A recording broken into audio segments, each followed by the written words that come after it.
Magandang araw mga kaibigan. Bigyan natin ng reaction opinion itong video posted by Cheryl Cosim sa kanyang Facebook page mismo. Tungkol ito sa announcement ng Pangulong Marcos Jr. yung pagka-aresto ni Saldico. That was a major development. Natuwa ako niyan.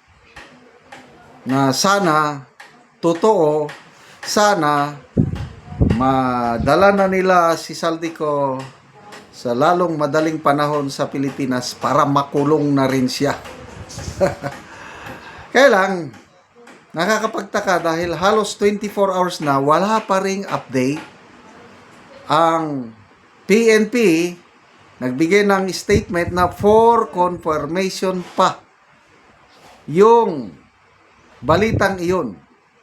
Dahil ang Pangulo lang ang nag-post sa kanyang official Facebook page na nahuli na.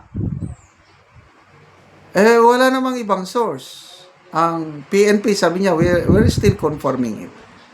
Once na na-confirm, we'll give you updates. Mag 24 hours na, wala pang update. Ano bang nangyari? Totoo bang na huli o hindi? Ito, pakinggan natin ang paliwanag ni Cheryl Cosim. Bakit wala pang update yung pagkahuli ni Saldico? Mga kapatid, Cheryl Cosim po. Ngayon ay araw ng Biyernes at kagabi, Huwebes around 10 p.m., nag-post nga si Pangulong Bongbong Marcos at kinumpirma niya na nahuli si dating Congressman Zaldico. So, it's been almost 24 hours. Pero bakit? Bakit wala pa tayong nakukuhang update? May mga ilang factors na posible kung bakit tahimik pa rin or wala pa tayong bagong balita ukol sa kalagayan ni Zaldico.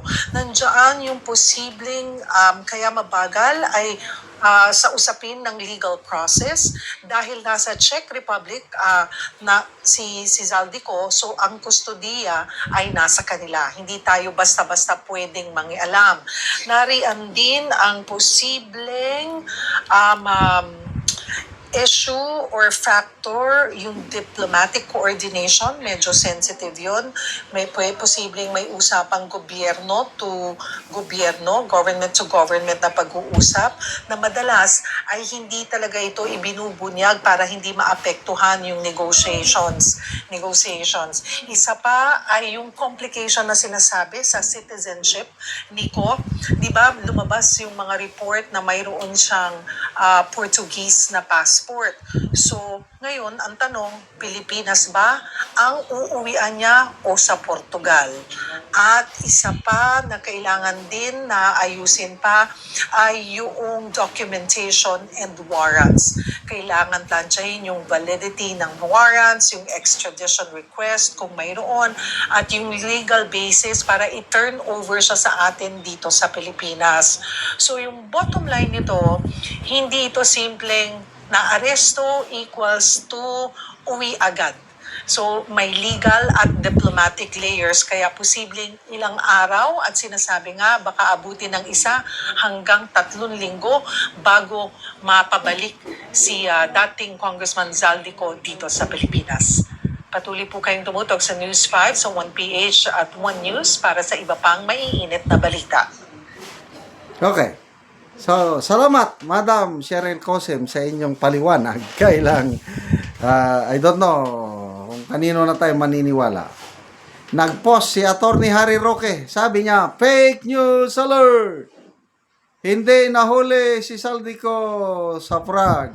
No Filipino has been arrested here. Sinabayan pa ni Mr. Jason sabi rin niya, yung kaibigan kong journalist na naka-base sa Czech Republic, sinabi niya sa akin na walang Saldico na naaresto or na-detainee doon. Ano pa? So, kanino na tayo maniniwala? I'm sorry. Kung between the President and Attorney Roque, mas paniniwalaan ko si Attorney Roque or si Mr. Jason Sa. But sana mali si Atty. Roque. Sana mali si Mr. Jason sa. Sana totoo ang ibinalita ng Pangulong Marcos na talagang nahuli na siya. Dahil panahon na para magdusa si Saldico. Grabe.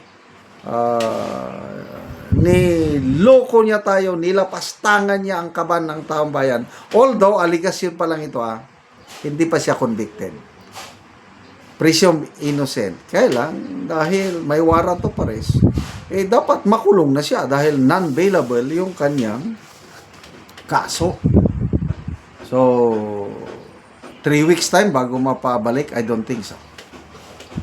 Yung isang senior officer ko, retired general, sabi niya, it will take time with or without extradition treaty, sabi niya. Kasi lumalabas, wala tayong extradition treaty between Philippines and the Czech Republic. Di, hindi nila ibabalik dahil walang extradition treaty.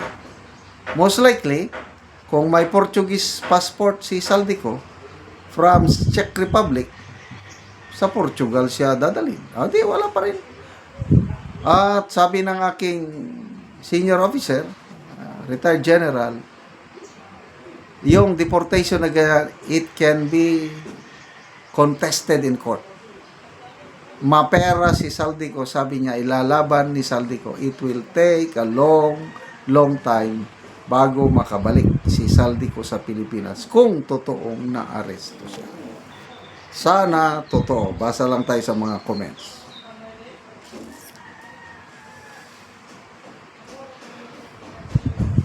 Ana Coreta Vasquez, briefing muna bago magsalita. Scripted ba?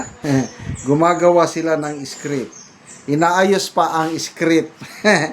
Wala naman daw pala talagang nahuling Saldico. Gusto lang nilang ma-divert ulit ang issue ni Madriaga kasi sablay.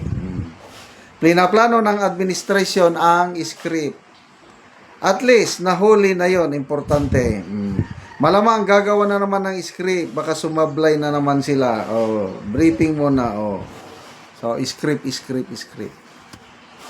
So, sana nga, may update na. Ulitin ko, sana totoong nahuli siya at makabalik na sa Pilipinas at makulong at litisin siya dito. Salamat mga kaibigan sa inyong pagsubaybay sa channel na ito. Nakakatulong kayo ng malaki sa tribong Talandig ng Bukidnon dahil ang sweldo natin sa channel na ito is pantulong po sa tribo.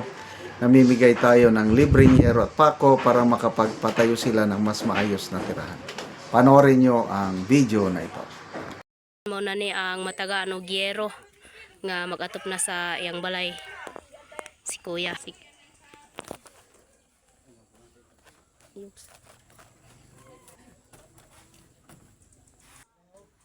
So mo ni ang itsura sa ilang balay.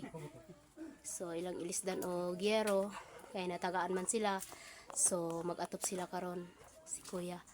So mga dako na gid kayo ang mga buslot sa iyang gyero.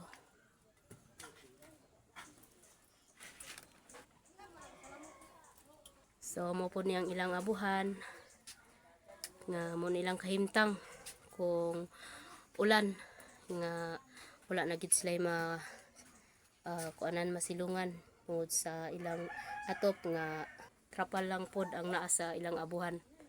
So makita gid nimo nga luoy gid kayo sila. So kay natagaan man nato sila gyero, so magatop si Kuya karon. Maupod ni ang ilang higdaanan sulod nila. So makita imo na mga dagko ng buslot. So karon Kuya, pila na ay ni katuig ang imong balay Kuya nga inani na? 4 years. So 4 years na daw ang ilang balay ni Kuya, usan inani ng abuhan, inaana na pud ang ilang atop sa kuan sulod. Pila ka buki mong anak Kuya? 3. So tulo ka buk ang anak ni Kuya. So si Kuya kay natagaan magyero, so mag-atop siya karon.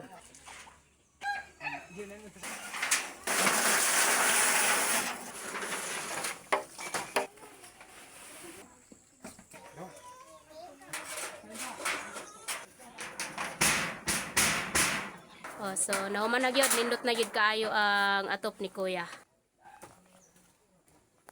Abuhan di natuluan. Salamat sa Ginoo sa Sige kuya, salamat pod. dako gyud akong pagpasalamat sa Ginoo. Sige, salamat pod.